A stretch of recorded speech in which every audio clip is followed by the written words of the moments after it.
दैनिक जागरण की चुनावी परिचर्चा में एक बार फिर मेरे साथ वरीय सहयोगी कुमार रजत। इस बार रजत, विधानसभा का जो चुनाव हो रहा है उसमें फिल्म इंडस्ट्री के भी चेहरे बहुत सक्रिय हैं, भोजपुरी फिल्म इंडस्ट्री की। जी बिल्कुल। तो थोड़ी चर्चा हम लोग इस पर भी कर लेते हैं। जी। कल आरजेडी से खेसारी यादव ने भी नामांकन किया है जी, छपरा से जी। और भोजपुरी की अभिनेत्री हैं एक सीमा सिंह, उन्होंने भी नामांकन किया है मढ़ौरा से, लोजपा रामविलास की टिकट पर। तो इस बार फिल्म इंडस्ट्री से भी एक्टर्स काफ़ी उनकी जो है सक्रियता जो है दिख रही है। मतलब एक तरीके से हम कह सकते हैं कि ये 2025 का जो चुनाव हो रहा है तो पॉलिटिकल लॉन्चिंग इन लोगों की जो है हो रही है इसमें, कि दिनेश लाल यादव निरहुआ, उन्होंने जो है वो उत्तर प्रदेश से भाजपा ने आजमगढ़ से दिया था लोकसभा का, तो वहाँ से इसी इंडस्ट्री से हैं। लेकिन बिहार, मनोज तिवारी तो खैर पहले से हैं, लेकिन बिहार की राजनीति की बात करें और स्पेशली बिहार विधानसभा का जब चुनाव हो रहा है तो थोड़ी सी चर्चा कि इसके पहले भी अगर हम देखें तो यहाँ से शत्रुघ्न सिन्हा एक बड़ा नाम, फिल्म इंडस्ट्री का नाम, लेकिन जब शत्रुघ्न सिन्हा पॉलिटिक्स में आए तो ऐसा नहीं है कि वो एक फिल्म इंडस्ट्री के एक बड़े चेहरे के रूप में उनकी आइडेंटिटी थी, उनकी एक पॉलिटिकल इमेज जो है 80 के दशक से वो एक्टिव थे। जब बीजेपी 2 सीटों पर थी तब से शत्रुघ्न सिन्हा और हेमा मालिनी, ये 2 फिल्म इंडस्ट्री के सितारे जो थे वो दोनों बिल्कुल समय से एक्टिव थे।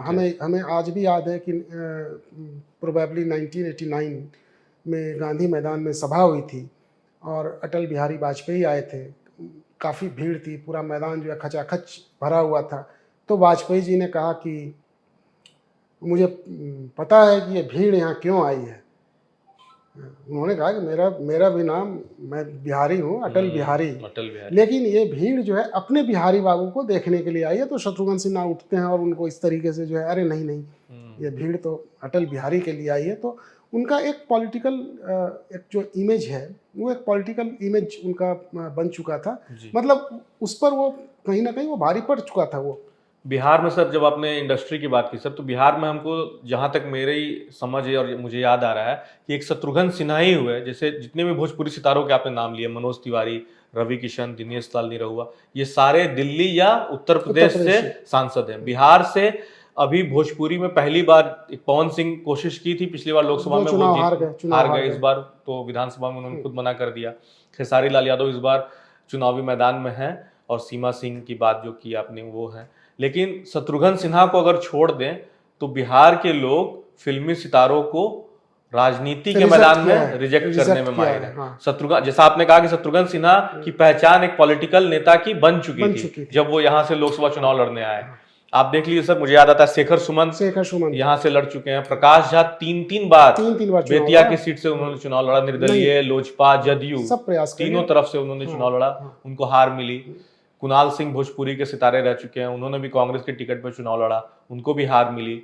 तो एक लंबी फहरिस्त है कि फिल्म इंडस्ट्री के सितारों को जो बिहार की जनता इतनी आसानी से जो है स्वीकार नहीं करती। तो इस बार ये देखना रोचक होगा कि क्या होता है। ये मिथक टूटता है खेसारी लाल यादव के साथ। एक नई कहानी जो है यहाँ से जो है वो लिखी जाती है, क्योंकि हर स्टेट का जो है अपना एक माइंडसेट होता है, वो उस तरीके से सोचता है और ऐसा नहीं है कि वो अचानक से बदल जाता है। किसी भी राज्य की बात करें, चाहे आप पश्चिम बंगाल की बात कर लें, उत्तर प्रदेश की बात कर लें, मध्य प्रदेश की बात, किसी भी राज्य की, तो उसका एक चला आ रहा है एक सिलसिलेवार, थोड़ा बहुत उलटफेर उसमें हो सकता है। आप बिहार की ही बात करें तो बिहार की राजनीति में ही आप देखिए ना, जो दलीय आस्था कह सकते हैं कि किसी पार्टी के प्रति जो है एक लॉयलिटी है या उसको वो पसंद करता है, तो वो चलता चला जाता है, 1 टर्म 2 टर्म 3 टर्म यहाँ तक, फिर अचानक से जो है उसमें चेंज आता है। और चेंज आता है तो ऐसा नहीं है कि जिसको उसने रिजेक्ट किया तो फिर अचानक फिर उसको एक्सेप्ट कर लिया।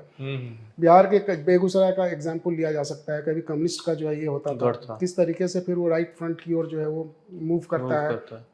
आप देखिए कि वहाँ पूरा परिदृश्य जो है बदल जाता है। जहाँ पूरा कांग्रेस का कोई भी कैंडिडेट खड़ा हो जाता था, वो उसको चुनाव जीतना ही जीतना था, वो अच्छा फिर जो है वो जब चेंज होता है तो फिर आप लगातार वो जो है फिर राजनीति उसी दूरी पर जो है चलती चली जाती है। तो ये देखना इस बार दिलचस्प होगा क्योंकि पहले चरण के लिए जो 2 भोजपुरी कलाकारों ने जो है वो नामांकन किया और है। एक लोक गायिका मैथिली मैथिली ठाकुर भी हैं, मैथिली अली नगर ठाकुर, की, हाँ, दरभंगा के अली नगर से। उनकी भी अपनी एक पहचान है। जी। और देश ही नहीं विदेश में भी लोग उनको जानते हैं। और अभी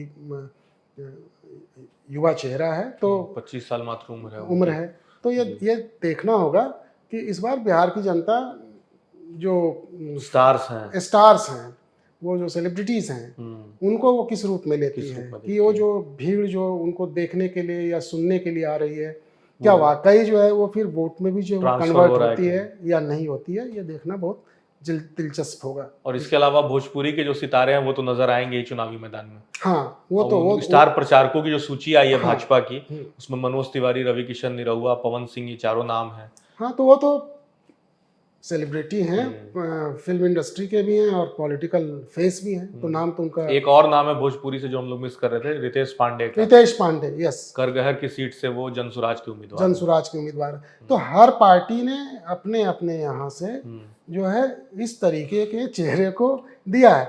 मतलब कि ये जो चेहरे होंगे वो भीड़ जुटाने में जो है वो कामयाब होंगे। अच्छा, उनको मैदान में उतारा है तो फिर उनके भी जो साथी होंगे, उनके भी दोस्त होंगे, ये होंगे फिल्म इंडस्ट्री में, उनको वो लोग भी आएंगे यहाँ पर।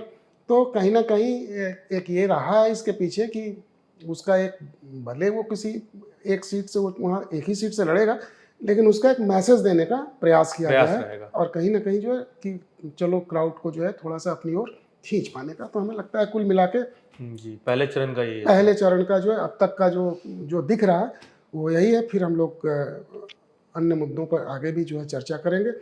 आप दर्शकों का बहुत बहुत धन्यवाद।